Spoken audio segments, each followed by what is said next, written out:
আমার ছেলে মেয়ে স্ত্রী তারা যদি ইসলামী আন্দোলনের সাথে থাকে তাহলে এই যা যায় খায়ের কিন্তু আমরা পেতেই থাকব। আর যদি তারা সেই দিকে না থাকে তাহলে কিন্তু আমাদের দরজাটা বন্ধ হয়ে গেল। এই জন্য আমাদের পরিবারের দিকে আমাদের নজর দেওয়া দরকার। আসসালামু আলাইকুম ওয়া রাহমাতুল্লাহি ওয়া বারাকাতুহু। মাহে রমজান আল্লাহর পক্ষ থেকে একটি নিয়ামত, একটি উপহার। এই মাহে রমজানের প্রতিটি মুহূর্ত খুবই বরকতময়।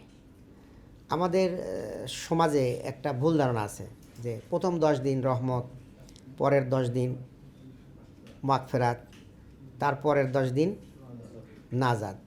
তার মানে কি? এটা আমাদের কিছু মেসেজ যায়। প্রথম 10 দিনের রহমতের পরে আর রহমত বন্ধ হয়ে যাবে মনে হয়, নাকি বন্ধ হয়ে যাবে? এই সময় মাগফিরাত কি আল্লাহ করবেন না? আমাদের প্রতিটি মুহূর্তের মধ্যেই আল্লাহর করুণা, আল্লাহর রহমত, আল্লাহর মাগফিরাত সব কিছুই মানে অবারিতভাবে বর্ষিত হচ্ছে। শুধুমাত্র আমাদের দায়িত্ব হলো আল্লাহর কাছ থেকে নেওয়া। তো এই রমজান মাসটা হলো আমাদের তাকওয়া অর্জনের মাস। এই মাস আল্লাহর রেজাবন্দি হাসিলের মাস, আল্লাহর অনুগ্রহ পাওয়ার মাস। আমাদের খুররুমজা মুরাদ ভাই ওনার একটা লেখায় লিখছেন যে আল্লাহ পাক তো রহমত অবারিতভাবে ঢেলে দিচ্ছেন। এখন আমি কতটুক নিলাম? আমাদের উচিত হলো যত সময় ইবাদতের মধ্যে থাকা যায় তত ভালো, 1 নাম্বার কথা। 2 নাম্বার হলো যে এই মাসটা কেন মহামান্বিত হলো? তার কারণ হলো এই মাসে কোরআন নাজিল হয়েছে। তো সেই কোরআন নাজিল হওয়ার কারণে এই মাসের বরকত বাড়ল, এই রাতের বরকত বাড়ল। 1000 মাসের চাইতেও অধিক সম্মান দেওয়া হবে। তাহলে সেই কোরআন যদি কোনো ব্যক্তি ধারণ করে সেই ব্যক্তি সম্মানিত হবেন।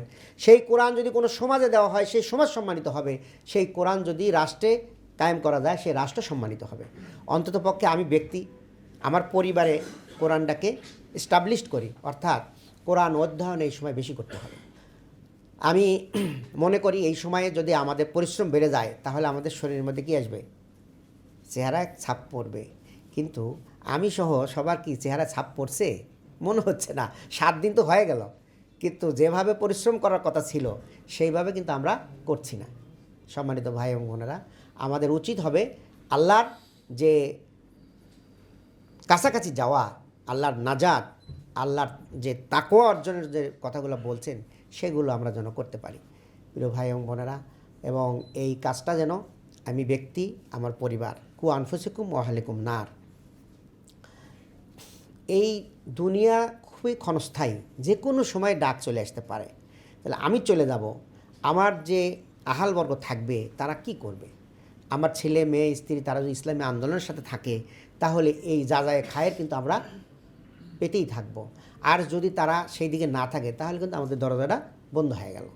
এই জন্য আমাদের পরিবারের দিকে আমাদের নজর দেওয়া দরকার।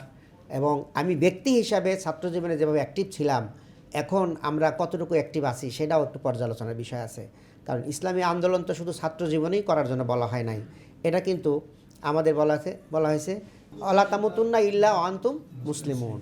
অর্থাৎ এই অবস্থাটা কিন্তু আমাদের ইসলামী আন্দোলনের মাধ্যমে আমরা যেভাবে ছাত্র জীবনে সক্রিয় ছিলাম সেইটা যেন আমরা জারি রাখতে পারি এবং আরও উত্তর যেন বৃদ্ধি পায়। ছাত্র জীবনে যতটুকু ছিল এখন আর একটু বাড়বে, কিন্তু ততটুকুই তো আমরা থাকতেছি না। এটাই তো আমাদের জন্য একটা হতাশাজনক বিষয়।